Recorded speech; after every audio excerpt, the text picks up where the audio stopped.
Also watching other important news, including more information now about the man behind a deadly shooting spree in France. The man was apparently on the U.S. no-fly list. Mohamed Merah was shot in the head by commandos earlier this morning after a 31-hour siege.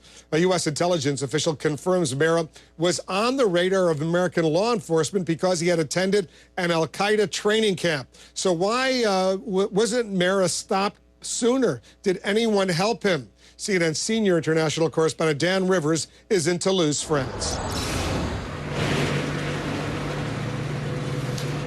Well, Wolf, this evening, President Sarkozy has described the killings of Mohamed Merah as the crimes of a monster and a fanatic. And as a result, he's proposing new anti-terrorism laws here in France, which would include banning people on visiting extremist websites, on punishing people who go to foreign training camps, and an investigation into French prisons, into whether they are a breeding ground for ideological indoctrination. It's significant because Mohamed Merah was arrested 10 times in his youth. Of course, his killing spree here in Toulouse resulting in one of the biggest manhunts France has ever seen. Wolf?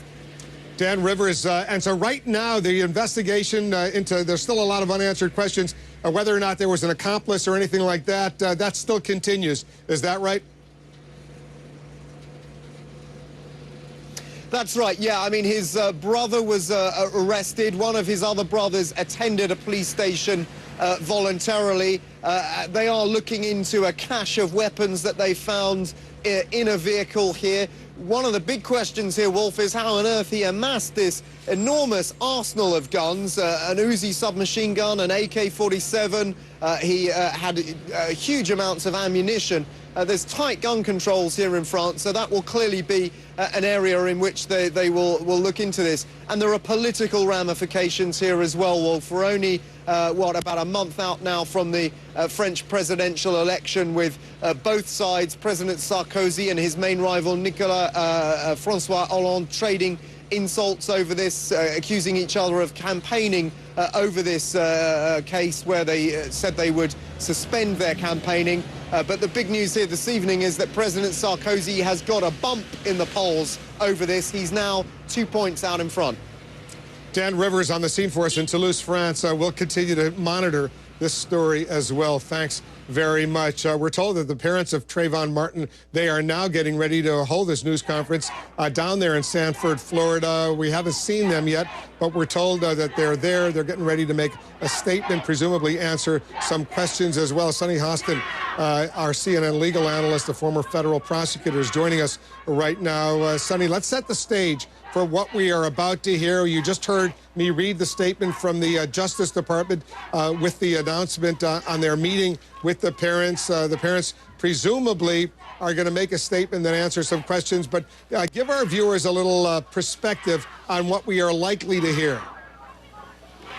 I think we're likely to hear that the Justice Department certainly wanted to explain to this family that they are looking at this case, that they are going to be working in tandem with local law enforcement authorities, that they are not going to necessarily take over the investigation, but that they will be involved, and they'll be more involved if local law enforcement officers ask them to be. I'm sure that they also wanted to manage their expectations in terms of a civil rights case here, Wolf, because the bottom line is, in order to prove a federal civil rights hate crime case, it's going to be very difficult, because the government would have to prove that a person that Zimmerman acted intentionally with the specific intent to do something which the law forbids. That is the highest level of intent in our criminal law. Very, very difficult to prove again, but I'm sure that the Justice Department wanted to make sure that this family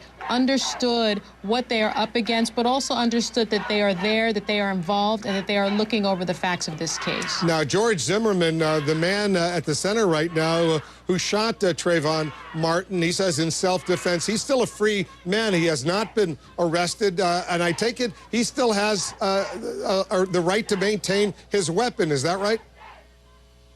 Well, that's right. I mean, he certainly lawfully had his weapon on that night in February. He had a permit to have a concealed weapon. We don't know, though, I have not confirmed whether or not his weapon had been taken by the police department, whether or not they are keeping it as evidence. I haven't been able to confirm that, even though I have spoken with the Martin family's attorneys. I'm told that the police department hasn't confirmed to them whether or not they still have his weapon.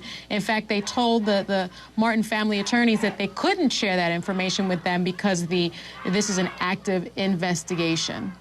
All right, as soon as the parents come over to that news conference, we'll go there. Stand by, Sonny. I want to bring you in for your analysis as well. Obviously, a lot of anger in Sanford, Florida, indeed, around the country. We're watching this